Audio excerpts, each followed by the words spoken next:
Bagaimana memusnahkan mushaf yang rusak dan buku-buku syubhat yang terdapat padanya ayat-ayat Al-Quran? Bila di lingkungan rumah tidak boleh membakar sampah, apakah boleh dihancurkan dengan alat penghancur? Kertas lalu dibuang, hasil kertas itu dipotong-potong tapi masih ada huruf-huruf yang terlihat, dikubur. Kalau memang dibakar nggak boleh, ya dikubur, kata para ulama. Ya, dipotong-potong boleh, setelah itu dikubur.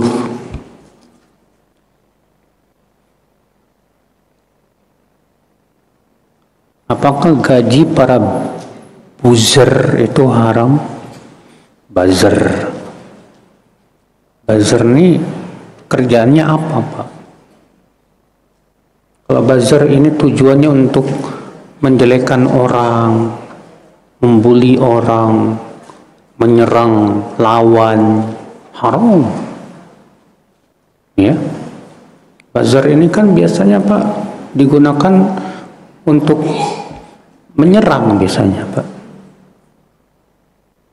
Kalau misalnya dalam politik ada ya partai oposisi lah istilahnya, ya, pakai buzzer tujuannya untuk mencari-cari kesalahan yang menang. Seperti ini boleh, haram dalam Islam. Ya. Karena Rasulullah SAW dan para ulama semua sepakat tidak boleh, ya, menyebarkan aib penguasa, tidak boleh. Wajib kita sabar. Demikian pula buzzer yang menyerang dakwah sunnah, ustadz-ustadznya diserang, dijelek-jelekan, dan yang lainnya, haram. Tapi kalau buzzer itu tujuannya untuk membela hak kebenaran, ya, dimana yang dia bela kebenaran, yang disampaikannya dengan adab, bukan dengan caci maki dan ilmiah, bagus, nggak masalah. Ya, tergantung tujuannya buat apa buzzer itu.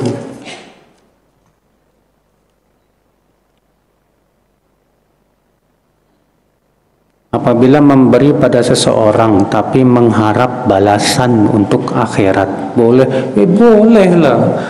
Yang nggak boleh itu mengharapkan balasan dunia. Ya, kalau ibu ngasih ke fakir miskin, berharap mudah-mudahan yang saya kasih ini diberikan pahala besar di sisi Allah. Bagus, memang tujuan kita seperti itu. Semua kita beramal soleh mengharapkan pahala yang besar di sisi Allah Subhanahu wa Ta'ala.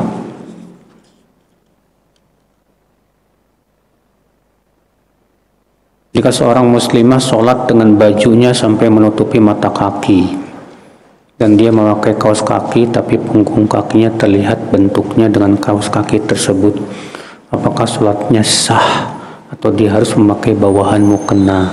Harus pakai bawahan mukena, Bu.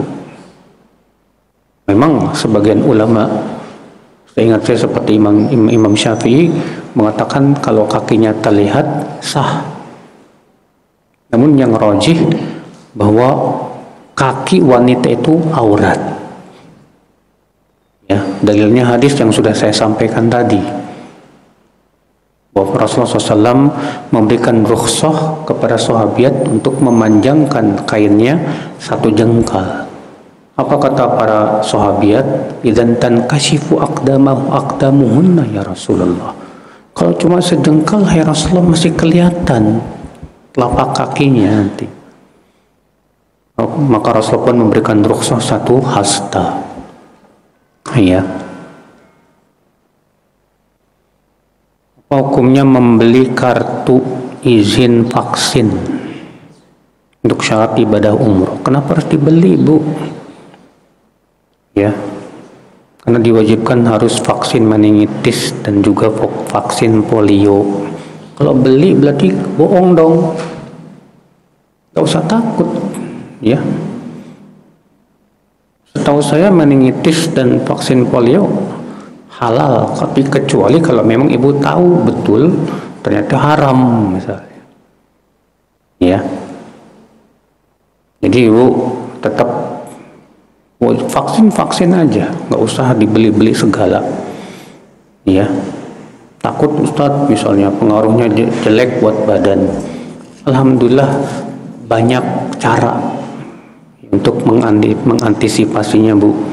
Bisa dengan cara berbekam, bisa dengan cara minum madu dan atau air kelapa untuk menetralisir racunnya, atau fasdu.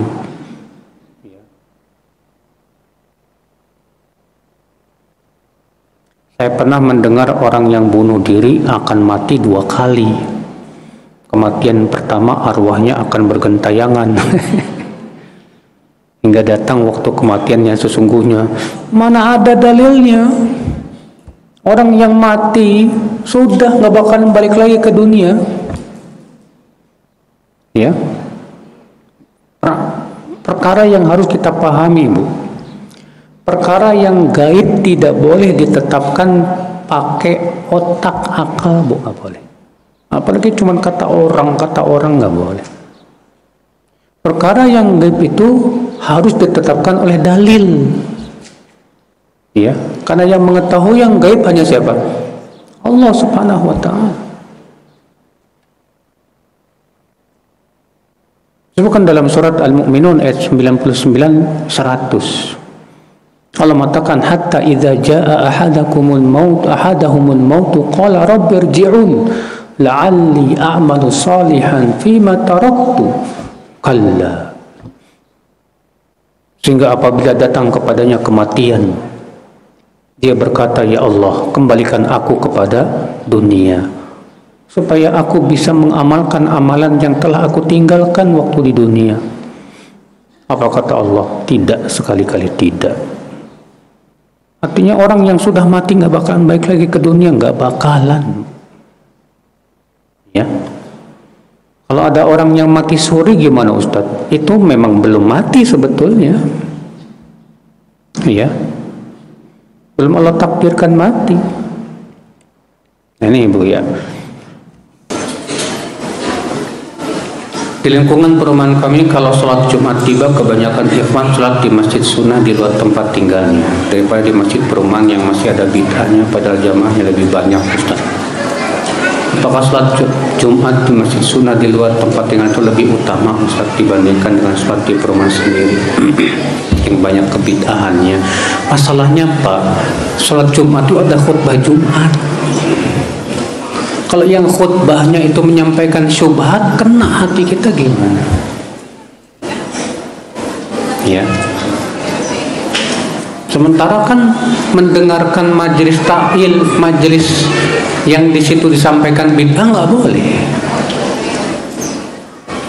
Gimana dong? Jadi udah bagus kalau dia memang menjumatan di masjid yang benar-benar apa?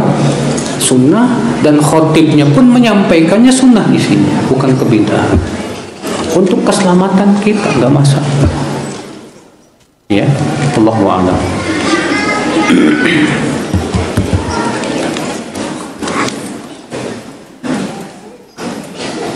Apakah orang yang depresi alias gangguan jiwa bisa diruqyah? Bisa saja. Ya. Namun tentunya orang yang gangguan jiwa ini perlu dicari sebabnya apa.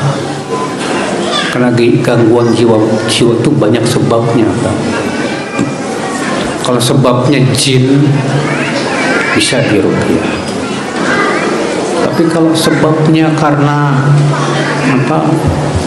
Depresi dalam hidupnya, sehingga akhirnya dia jadi gila, ini agak sulit, Pak, untuk diruqyah. Ya, jadi disesuaikan dengan sebab kenapa dia gilanya, kenapa dia menjadi tiba-tiba kok nggak normal gitu. Ini harus dilihat sebabnya dulu. Wallahu a'lam.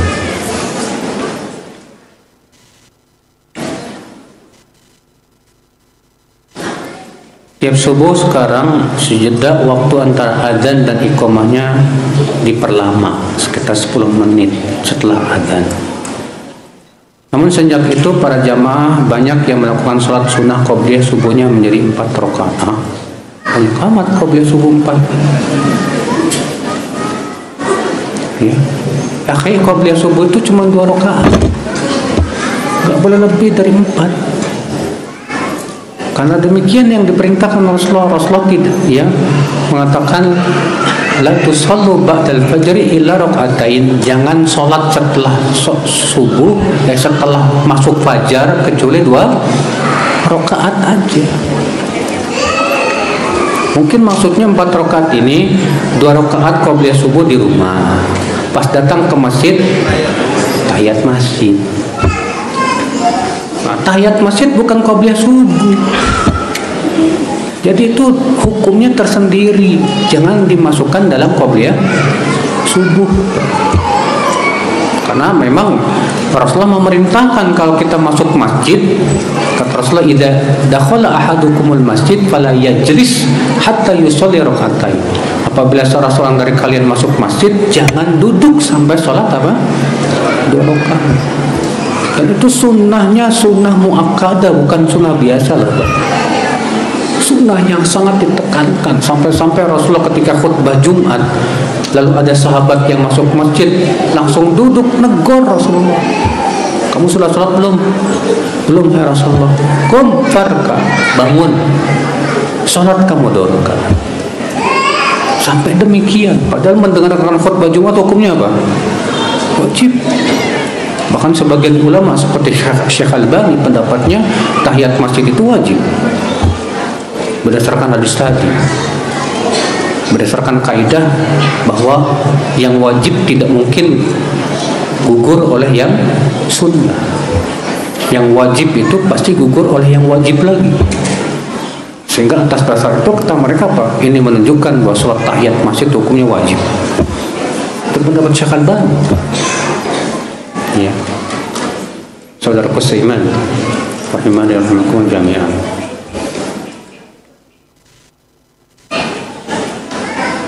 Apakah diterima amalan seseorang seperti puasa di bulan Ramadan, bahkan ikut berkorban di bulan Dzulhijjah, tapi nggak sholat 5 waktu? Ya, gimana?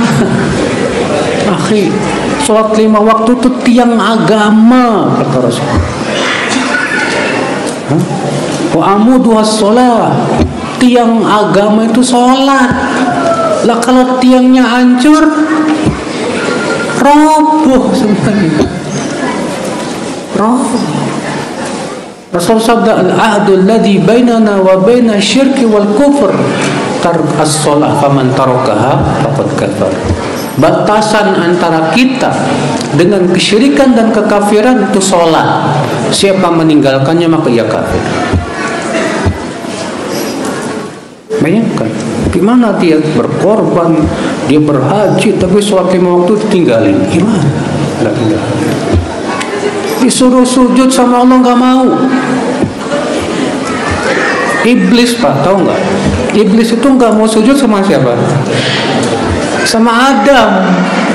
Kalau sama Allah mau dia sujud. Lah ini disuruh sujud sama Allah nggak mau. Ini lebih sombong dari iblis.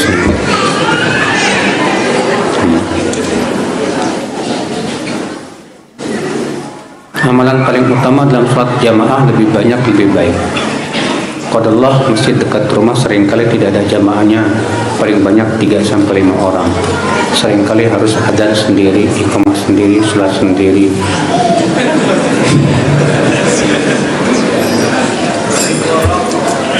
Terkadang berdua dengan anak. Berpikir pengen jamaah ke masjid kampung sebelah yang ramai. Tapi khawatir saya malah meninggalkan masjid yang terdekat, mana yang lebih baik. Ya, kalau seperti keadaannya Pak, kalau antum pergi menyebabkan kosong tuh masjid, melompong, mudarat. Ya, sementara sebutkan dalam hadis ma min thalatha, tidak ada ya ma min thalatha fi qaryatin, tidak ada 3 orang dalam satu desa ya yang tidak dikumandangkan adzan illa stahwadat alaihim syayatin, kecuali akan dikuasai oleh setan. Nah, kalau di masjid antum tinggalin juga nggak ada azan, akhirnya apa? Kampung antum dikuasai setan. Mudarat kan? Mudarat. Ya udah, antum sabar. Antum di situ jadi muadzin, nggak apa-apa. Antum qomat, antum sholat, ya. Mudah-mudahan dengan perjuangan antum orang akan semakin tertarik untuk sholat di situ. Sambil antum memberikan motivasi kepada masyarakat sekitar untuk sholat berjamaah, ya di masjid, ya. Bikin artikel, kemudian bagi-bagi ke masyarakat tentang pentingnya sholat berjamaah, ya.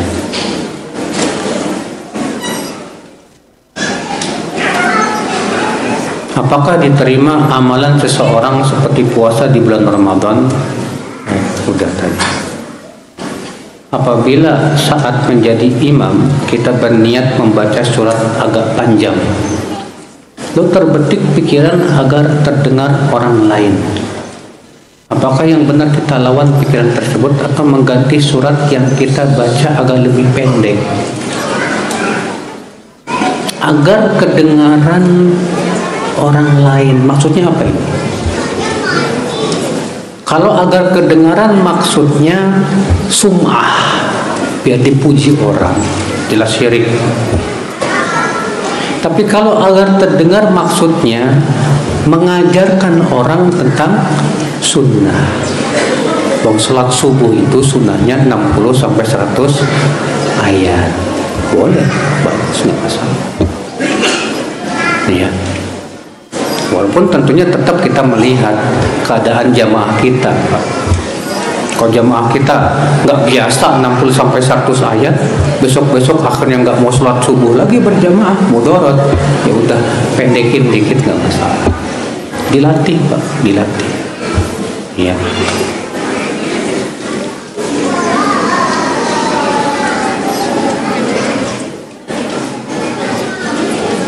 Bagaimana amalan penduduk langit? Uwais Al-Qarni, apakah lebih utama dengan amalan wajib dan rutin? Akhi, Uwais Al-Qarni kata Rasulullah SAW, khairut tabi'in, sebaik-baik apa? Tabi'in. Apa amalannya Uwais Al-Qarni, Pak? Amalannya adalah keimanan dan ketakwaan yang ada di hati yang luar biasa. Makanya kata Al Hasan Al Basri, mafudil ashabu Rasulullah SAW, tidaklah para sahabat diutamakan dengan banyaknya solat, tidak pula dengan banyaknya puasa.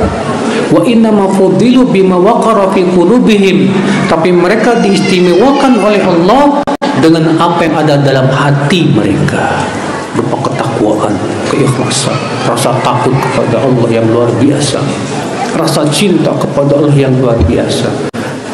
Itu, ya. Karena Allah berfirman, inna akramakum indallahi atqakum, sesungguhnya yang paling mulia di antara kalian di sisi Allah siapa? Yang paling bertakwa. Sedangkan takwa tempatnya di mana? Kata Rasulullah, at-taqwa hahuna, at-taqwa hahuna. Iya. Mana yang lebih utama, menuntut ilmu atau mendengarkan orang tua? Qadullah ana dan keluarga masih beda pemahaman. Setiap berangkat kajian, ibu anak tidak suka anak berangkat. Tapi di sini lain, anak ingin kajian offline. Kalau ibu nggak suka kamu nuntut ilmu, yang salah ibumu bukan kamu. Sementara Allah mewajibkan kamu menuntut ilmu. Rasulullah mewajibkan kamu menuntut ilmu. Rasulullah bersabda, talabul ilmi faridatun ala kulli muslim. Menuntut ilmu itu fardu atas setiap apa? Muslim. Maka kalau kamu pergi menuntut ilmu, ibu kamu nggak suka, itu kamu tidak disebut durhaka. Enggak sama sekali. Kenapa? Karena kamu menuntut ilmu melaksanakan perintah Allah yang wajib. Sesuatu yang wajib tidak butuh izin orang tua. Walaupun tergantung ilmu apa. Kalau ilmu yang sifatnya fardu ain, maka tidak perlu izin orang tua. Tapi kalau itu ilmu yang sifatnya fardu kifayah, maka itu harus izin orang tua. Tergantung ya, jenis ilmunya juga seperti apa. Wallahu a'lam. Di sekolah negeri masih ada pembelajaran sholat duha berjamaah setiap hari Jumat. Apakah boleh anak-anak diajarkan seperti itu, dan kalau anak tidak ikut pembelajaran itu kena sanksi? Ya sudah kita jelaskan tadi Pak, bahwa sholat duha boleh berjamaah sekali-kali. Nah, sekali-kali. Adapun dijadikan sebagai rutinitas setiap hari berjamaah, ini tidak pernah dilakukan oleh salafus saleh. Nah, kalau misalnya di sekolah seminggu sekali diadakan buat untuk pembelajaran saja, ya silakan. Mimbabi ta'lim, dalam rangka apa? Ta'lim, mengajarkan mereka sholat duha supaya mereka mau sholat duha. Tapi tentu penting untuk diajarkan juga dan diberitahu bahwa sholat duha itu tidak disyariatkan berjamaah secara apa? Terus menerus, sekali-kali saja.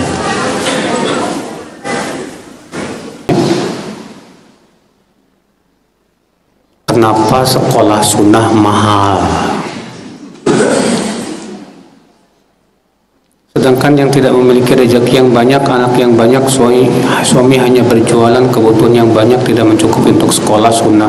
Padahal orang tua banyak yang sudah ngaji sunnah. Ingin sekali anaknya sekolahkan menanam salaf.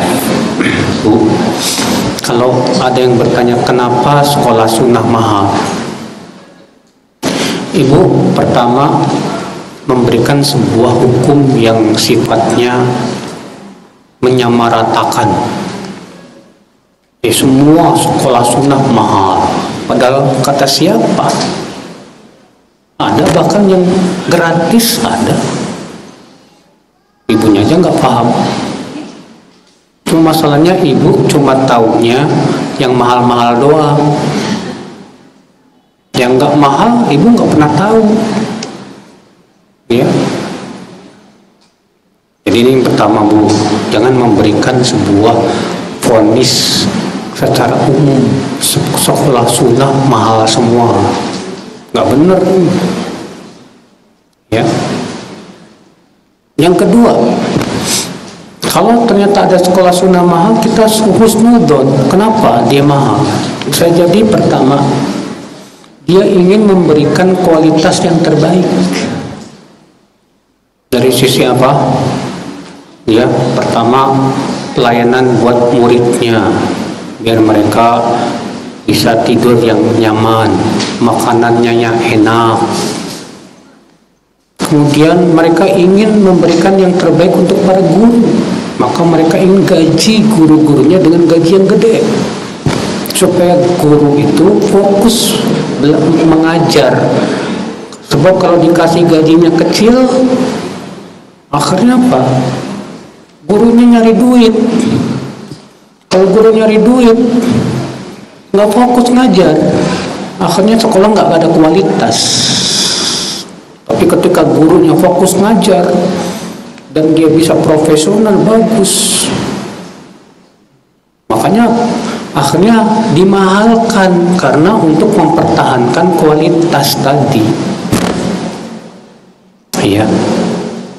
Jadi kita jangan sudon dulu, belum apa-apa udah sudon, hanya karena kita nggak mampu menyekolahkan di sekolah tersebut, langsung memberikan statement menyamaratakan semuanya. Nggak boleh seperti itu. Yang ketiga, kalau memang ibu nggak bisa memasukkan ke sekolah sunnah, lalu ibu menyekolahkan di sekolah umum yang malah merusak akidah anak ibu, kenapa ibu tidak bisa menyekolahkan anak ibu di rumah sendiri? Tanggung jawab ibu sebagai orang tua mana untuk mendidik anak? Emangnya mendidik anak itu tanggung jawab sekolahan? Bukan, Bu. Orang tua yang number one, yang nomor satu untuk mendidik anak. Ya. Allah wallahi saya kenal seorang ibu yang dia malah mendidik anaknya di rumah. Dia bilang, saya pengen anak saya bisa hafal Quran, dan berhasil. Anaknya hafal Quran hanya karena dari didikan orang tuanya. Iya. Makanya Bu, Ibu kalau memang nggak punya biaya untuk sekolahkan di sekolah sunnah, Ibu menuntut ilmu lah yang rajin untuk Ibu ajarkan kepada anak. Sediakan waktu Ibu khusus untuk mengajar anak-anak. Nggak harus kok anak belajar matematika, fisika, IPA, nggak harus. Ya, ajarkan kepada anak sekedar yang Ibu tahu tentang matematika, tambah-tambahan, kali-kalian, kurang-kurangan, udah cukup seperti itu. Rezeki Allah yang nanggung Bu kalau masalah dunia. Ya, itu Bu. Jadi sadari bahwa sebetulnya kewajiban utama untuk mendidik itu adalah kewajiban orang tua. Ya. Bagaimana hukumnya mengakikahkan anak yang sudah meninggal? Kalau memang anak itu sempat lahir hidup, ya, kemudian beberapa hari atau beberapa minggu meninggal dan belum sempat diakikahkan, maka tetap diakikahkan. Ya. Apakah kambing kurban bisa digabungkan dengan kambing akikah? Pendapat yang sahih, yang rajih, tidak bisa, karena beda sebab. Jadi masing-masing. Jadi duluan yang mana? Akikah dulu atau korban dulu? Akikah dulu aja Bu, kan itu berhubungan dengan hak anak. Ya. Kalau memang tidak punya uang kecuali untuk beli 1 ekor domba saja. Tapi kalau Ibu punya duit banyak ya untuk bisa beberapa beli, ya mendingan beli aja 1 buat akikah, 1 buat apa? Kurban.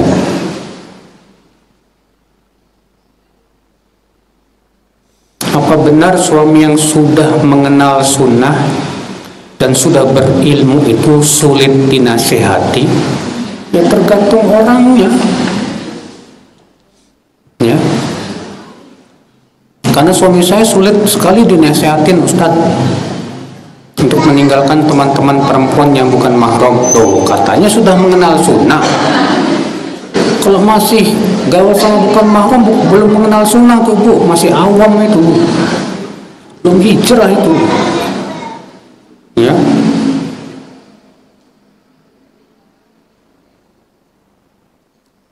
Jadi kalau suami Ibu sudah mengenal sunnah tapi nggak mau dinasihatin, itu artinya ilmunya nggak bermanfaat.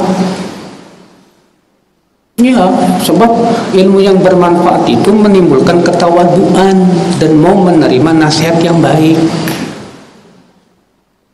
Ya,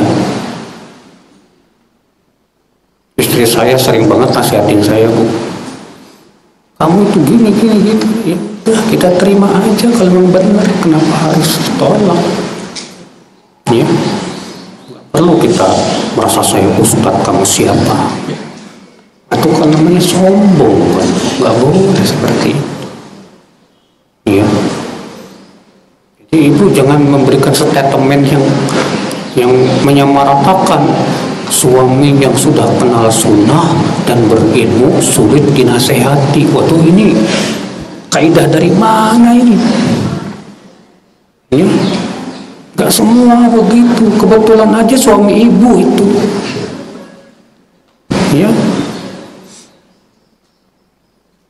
Saya doakan mudah-mudahan suaminya dapat hidayah.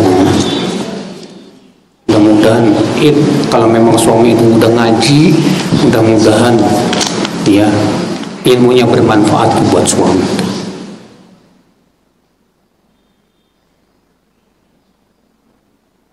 Apakah boleh puasa sunnah ayyamul bid diambil 1 atau 2? Ada teman yang ambil puasa ayyamul bidnya 1, di akhirnya yang ketiga. Terima kasih. Ya memang yang sunnah sih 3 hari, 13, 14, 15. Tapi kalau misalnya kita maunya tanggal 13 aja, 14, 15 enggak, ya boleh enggak seperti itu? Ya silakan aja. Yang terpenting sih Bu, Rasulullah menganjurkan kita tuh berpuasa setiap bulan 3 hari. 3 hari ini yang paling utama tanggal 13, 14, 15. Tapi kalau misalnya 3 harinya di hari yang lain, boleh, nggak masalah. Ya.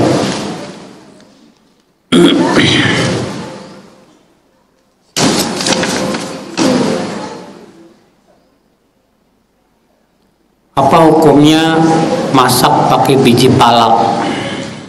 Memang dulu ada ulama yang mengatakan haram karena kata itu memabukkan. Tapi kata-kata memabukkan ini Bu, perlu diperiksa lagi. Apa benar biji pala memabukkan? Ini kan butuh penelitian lagi. Yang pernah saya tanyakan kepada ahli herbal, biji pala itu tidak memabukkan, Ustadz, katanya. Biji pala itu hanya membuat orang ngantuk tidur. Makanya anak kecil kalau nggak bisa tidur, dia ubun-ubunnya dikasih biji pala aja tidur. Ya. Jadi bukan memabukkan, bukan, kata beliau. Itu kan zaman dulu ulama mengatakan bahwa itu memabukkan. Tapi kan itu kan pendapat bisa dibuang, bisa diterima. Sampai kita lihat benar nggak secara kenyataan bahwa biji pala itu memabukkan. Saya belum dapat literatur yang mengatakan bahwa biji pala itu memabukkan. Yang ada adalah menidurkan, munawwim, bikin orang tidur, bikin tidurnya pules. Ya. Kalau ibu misalnya nggak bisa tidur, makan biji pala, insya Allah tidurnya enak tuh. Ya, ini yang jelas butuh penelitian lagi secara mendetail, benar nggak biji pala memabukkan? Kalau saya pernah tanya kepada seorang ahlinya, tidak memabukkan. Iya.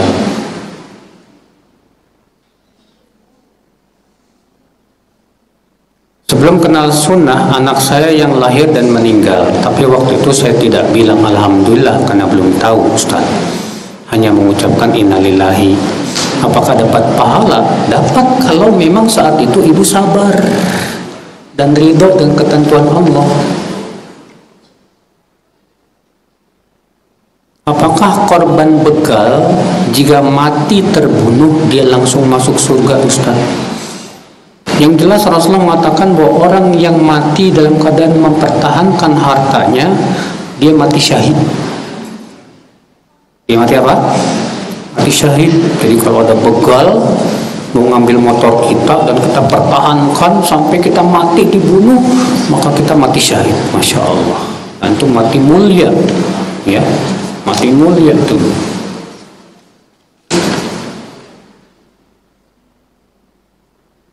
Kalau suami saya punya 2 istri, lalu saat salah satu istrinya melahirkan, si suami memberi hadiah, tapi hanya kepada istri yang habis melahirkan saja. Apa boleh, Ustaz? Karena istri pertamanya nggak melahirkan. Karena sudah kebiasaan suami saat istrinya masih satu suka kasih hadiah saat habis lahiran. Atau jika suami memberi hadiah bersyarat kepada istrinya, misal siapa yang bisa menghafal juz 30 akan diberi 1 juta. Kalau nggak bisa hafal ya nggak dapat hadiah. Seperti ini boleh, nggak masalah. Hal-hal seperti ini boleh, ya. Karena hadiahnya karena ada sesuatu, ya, karena ada sesuatu. Cuman kalau misalnya dengan memberikan hadiah seperti itu malah menimbulkan kecemburuan, sebaiknya sih tidak dilakukan.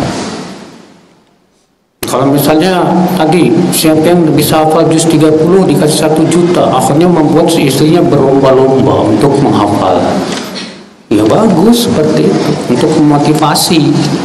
Tapi cuma masalahnya itu niatnya dia pengen dapat 1 juta. Niat hafalinnya bukan karena Allah, tapi karena pengen dapat 1 juta. Ya. Teman anak terpaksa dan dengan berat hati bekerja dengan berbagai macam pekerjaan demi mencukupi kebutuhan keluarga. Sementara suaminya sudah lama tidak bekerja dan tidak menafkahi. Ia minta khulu, tapi suaminya tidak mau. Ia ke pengadilan agama, tapi permohonan cerainya ditolak karena belum pisah rumah selama 6 bulan. Bolehkah teman anak pergi dari rumah dan tinggal di kos-kosan bersama anaknya selama 6 bulan agar pengadilan agama mau memproses gugatan cerainya? Boleh kalau seperti itu. Karena yang namanya nafkah itu hak istri. Ya. Dan ternyata pemerintah kita punya syarat, boleh khulu kalau sudah pisah 6 bulan. Ya udah. Gimana lagi? Untuk supaya bisa pisah. Ya. Kak, ibu bilang kepada istri suami, khulu itu hak istri, bukan hak kamu. Kalau talak hak suami, bukan hak istri. Tapi kalau khulu itu hak istri. Kalau khulu, ya sudah, saya kembalikan ini mahar saya, kamu boleh berikan saya, silahkan, saya pergi. Karena ibu mau minta khulu nggak dikabulkan gara-gara syaratnya harus sudah berpisah selama 6 bulan untuk memenuhi syarat ini. Wallahu a'lam. Ya, yang saya pandang seperti ini boleh kalau memang keadaannya suami memang sudah tidak mau bertanggung jawab lagi, nggak mau lagi ngasih nafkah. Ya.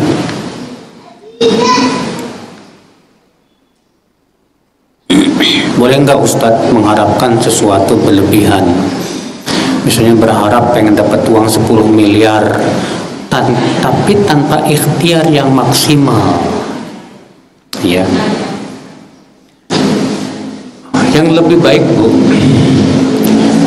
mengharapkan sesuatu yang terbaik di sisi Allah itu aja.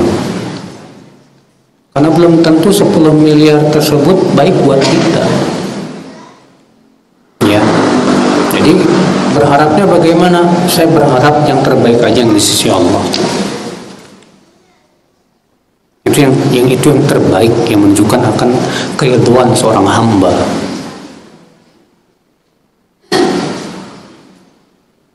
Apa hukumnya memakan makanan atau produk Israel? Kalau jelas itu produk Israelnya, Bu, dan masih ada produk yang sama tapi selain Israel, kita pilih yang selain Israel sebagai rasa simpati kita kepada kaum muslimin di Palestina.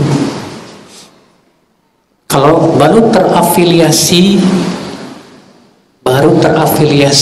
bener nggak? Harus cek dulu, bener nggak? Jangan sampai kita menuduh tanpa bukti. Kalau sudah menuduh tanpa bukti, kita yang berdosa nanti. Ya, apalagi yang namanya orang untuk menjatuhkan suatu usaha orang lain gampang aja, tinggal bilang ini ada afiliasi dengan Israel misalnya. Maksudnya ya tujuannya sebetulnya cuma perang dagang doang. Nah ini juga hati-hati seperti ini. Ya. Baik, saya kira cukup sampai di sini. Subhanallah bihamdik, asyhadu an la ilaha illallah. Di antara cara beramal soleh itu mendawamkan amal. Bagaimana dengan wanita yang haid?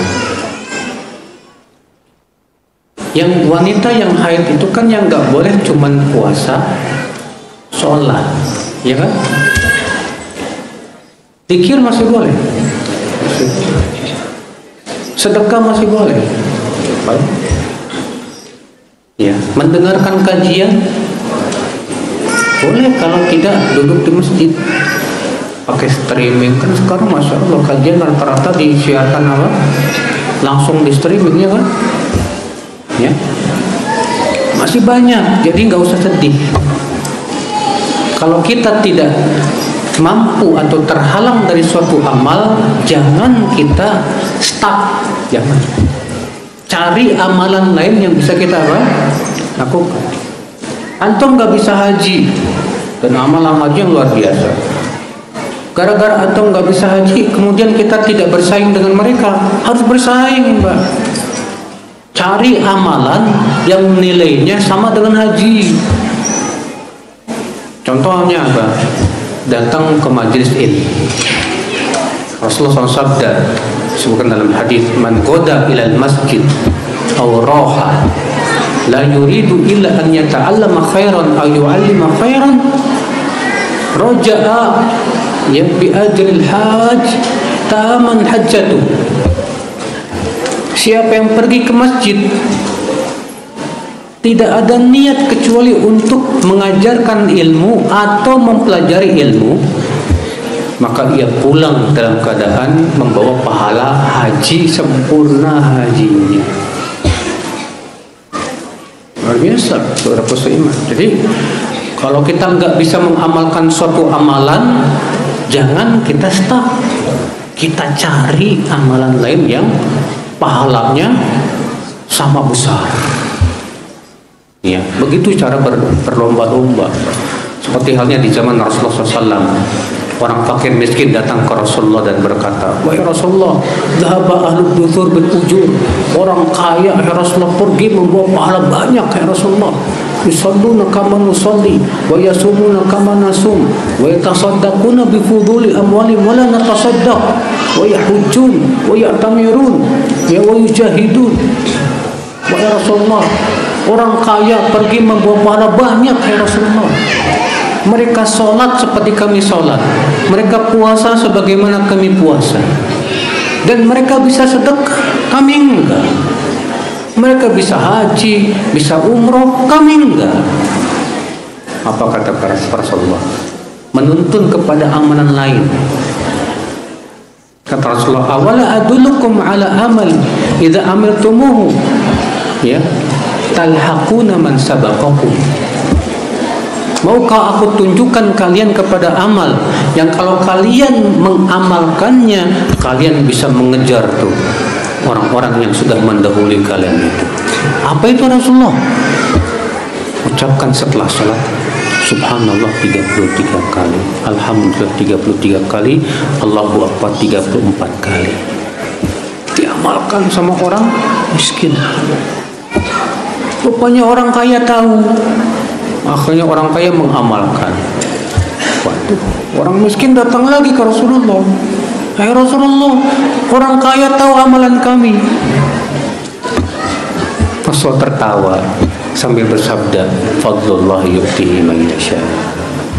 Itu karunia yang Allah berikan kepada siapa yang Allah kehendaki. Makanya paling susah itu Pak, mengejar amal orang kaya yang bersyukur. Susah itu Pak. Kita tahajud, mereka tahajud. Kita apa? Puasa sunnah, mereka puasa sunnah. Kita zikir, mereka zikir. Tapi mereka bisa sedekah, kita enggak. Mereka bisa haji, umroh, kita enggak. Ya, gimana lagi? Tapi jangan kita bersedih hati, tetap berlomba-lomba. Ya. Bagaimana caranya agar kita bisa beramal soleh dengan ikhlas? Karena kadang-kadang perkataan berbeda dengan apa yang ada dalam hati kita. Makanya sudah saya sebutkan tadi Pak, agar ikhlas sebelum beramal periksa dulu hatinya. Tanya nih, sebelum kita beramal mau sholat atau mau menuntut ilmu, tanya apa tujuan kita sholat, apa tujuan kita menuntut ilmu. Ibnu Qayyim berkata, ma min amal illa wa yu'rab alaihi diwanan atau kama qala. Tidaklah setiap amal kecuali hendaknya dipertanyakan 2 pertanyaan. Pertanyaan yang pertama 5, tujuannya apa? Pertanyaan yang kedua, kaifa, caranya bagaimana? Amal awal fasu'alun alil ikhlas. Adapun pertanyaan pertama itu pertanyaan tentang keikhlasan. Adapun yang kedua pertanyaan tentang mutabaah. Sesuai enggak dengan tuntunan Rasulullah SAW? Tanyakan. Setelah kita tanya, kita periksa hati kita nih, mau sholat, alhamdulillah karena Allah. Setelah kita sedang sholat, ketika sedang sholat kita gunakan apa Pak? Muraqabah. Awasi terus keikhlasan kita. Karena bisa jadi di tengah jalan keikhlasan kita melenceng, berubah. Maka gunakan muraqabah. Diawasi terus, awasi terus, awasi terus. Iya.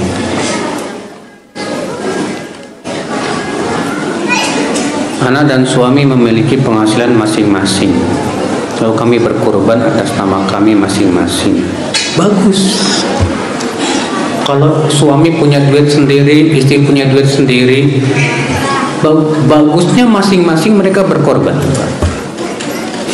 Masing-masing mereka apa? Berkorban. Kenapa? Karena hadisnya umum. Man wajada sa'atan. Siapa yang mendapatkan keluangan rezeki, falam yudhi, lalu ia tidak berudhiyah, fala yaqrabanna musallana. Janganlah ia mendekati musala kami. Berarti semua yang punya keluangan rezeki, istri punya keluangan rezeki, udah menyembelih. Niatkan barangkali buat orang tuanya, buat keluarganya. Suami punya rezeki, niatkan buat istri dan anak-anaknya juga.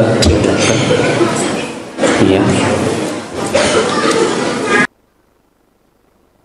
Apakah boleh Ustadz kita usaha kecil-kecilan ketika suami kita futur karena usahanya sedang rugi? Suami dan teman-teman malah ingin pinjam modal ke bank syariah dengan alasan situasi sekarang berat.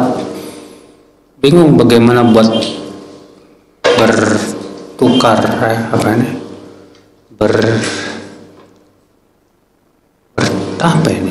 bertahan. Bagaimana buat bertahan? Karena karyawan harus makan. Saya nasihati bertakwalah, malah dibentak Ustadz. Apalah solusi buat saya ya Ustadz? Ya, ibu sudah benar. Ibu sudah, yang kewajiban ibu hanya menasehati saja, memberi masukan, udah. Ya. Ibu berkata, ya bertakwa, insya Allah takwa itu membuka semua kesulitan. Dia malah bentak karena pikirannya lagi kalut.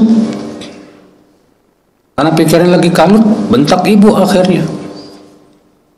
Padahal yang ibu ucapkan benar, itu janji Allah, wa may yattaqillaha yaj'al lahu makhraja. Siapa yang bertakwa kepada Allah, Allah pasti jadikan untuknya jalan keluar terbaik. Ya. Oh, ternyata ibu sudah ingatkan, dia tetap kekeh aja, akhirnya pinjam ke bank. Itu dosanya suami, Bu. Ibu nggak berdosa sama sekali. Ya.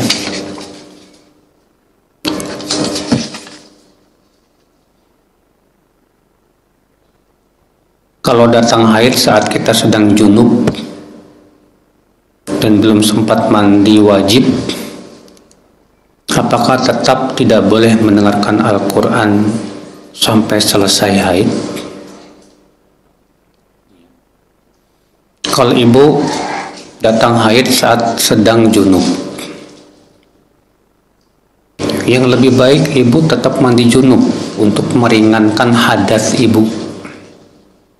Karena masalahnya kalau ibu junub ditambah haid, berarti hadasnya double. Jadi ibu mandi junub tetap, sehingga akhirnya hadasnya tinggal haid. Wanita haid boleh mendengarkan Al-Quran? Boleh, atas pendapat yang sahih, yang rajih. Yang tidak boleh itu wanita haid memegang mushaf. Adapun mendengarkan ayat-ayat Al-Quran, pendapat yang sahih boleh, nggak masalah. Ya. Dalilnya mana? Dalilnya hadis. Bahwa Rasulullah SAW beliau tidur di pangkuan Aisyah saat Aisyah sedang haid. Lalu Rasulullah membaca ayat-ayat Al-Quran sementara Aisyah ya sedang memangku Rasulullah SAW. Sengaja Rasulullah memperdengarkan Al-Quran kepada Aisyah yang sedang haid, dan hadisnya sahih ya Muslim, Abu Daud dan yang lainnya.